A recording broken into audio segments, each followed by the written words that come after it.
For a lot of us, traveling is a way of escaping our 9 to 5, whatever stress we have in our life, or sometimes it's just we just want to go somewhere new. For other people, it's a way of life. It's what they do, it's what they live for, it's what they love to do, it's what they want to do for the rest of their life. And today, I'm with an adventurous young man who owns a really amazing camper van. I don't want to say too much. All I'll say is just have a look and let's explore it. Thinking about there's no time for regrets. I've been flying from town to town.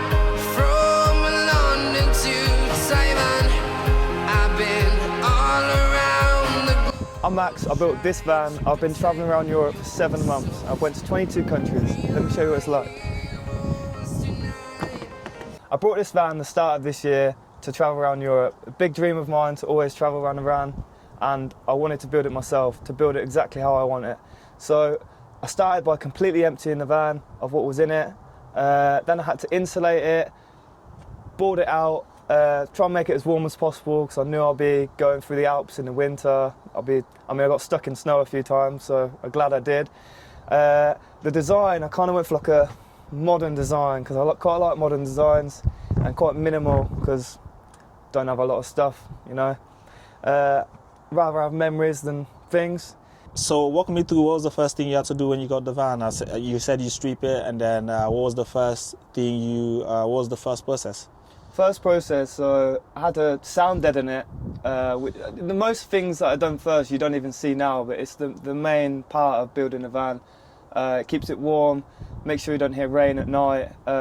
Just electrics as well, you don't even see any of that. It's all hidden away in the walls. So there's a lot of things you don't see, which is the main part of it. One thing about this van that most vans don't have is an induction hob because of how much power it uses. I completely went overboard with the power. I've got 2 solar panels and I get power from the alternator just so I can have an induction hob, because why not? It's way better for cooking, it's quicker, it's just better, and with what I went for, the modern look, it fits right in. And I didn't really want gas in the van, obvious reasons. To start it up, just press the button and it gets power straight away, like that. And it's like instant power being an induction hob, so it's probably the best thing I added on the van. I never ran out of power. It does take up a lot, but it's good. So here we've got the sink, which everything for the sink is basically connected under there. I've got 50 litres of water and 25 litres of wastewater. Obviously I use the normal sink for just food prep and stuff like that, or there's a mode on the tap where if I open the door, spin the tap round, change the setting over here, and when I turn it on, it's my own little outdoor shower. And also, I've got a 65 litre fridge. It has a freezer compartment at the top for anything I need to freeze, and a lot of space for food, especially just for one person. There's so much room in there. And it's vented out the back. I built in a vent so all the hot air from the back of the fridge just goes straight out. And yeah, one thing I had to add was this skylight fan. It's really good for like in hot climates because I can open that window and it sends all the hot air out. It can pull out on this setting. You've got in and out, bring in cold air, take out hot air.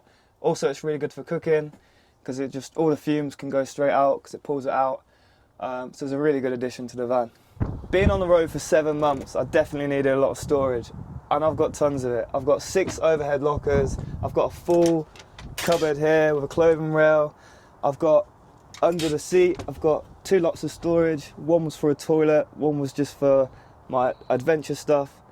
And then all the storage under the bed as well, which would be behind there. So this is where I sat down at the end of the day to eat my meals, edit videos, watch some YouTube. It's just where I chilled at the end of the day. Sometimes I have the door open from a really nice spot by the river or somewhere like that. And then behind it is the double bed.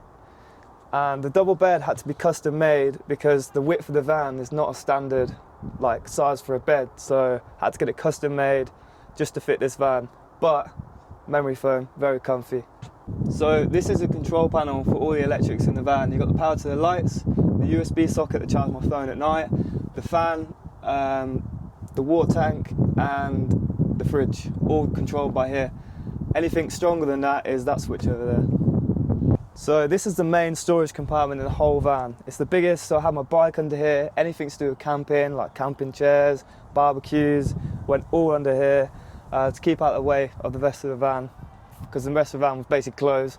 I also built in these little storage boxes. They had things like shot glasses, because I like to collect one from each country I go. You've got a smoke detector up there. Sometimes when I wanted to be out at night, I've got this light built into the back of the van that I turn on, very powerful at night. I can see quite far. Usually it's when I was staying in an area and there were stray dogs around. I just like being with them, you know, feeding them, stuff like that. It was great. So this is all the electrics for the van.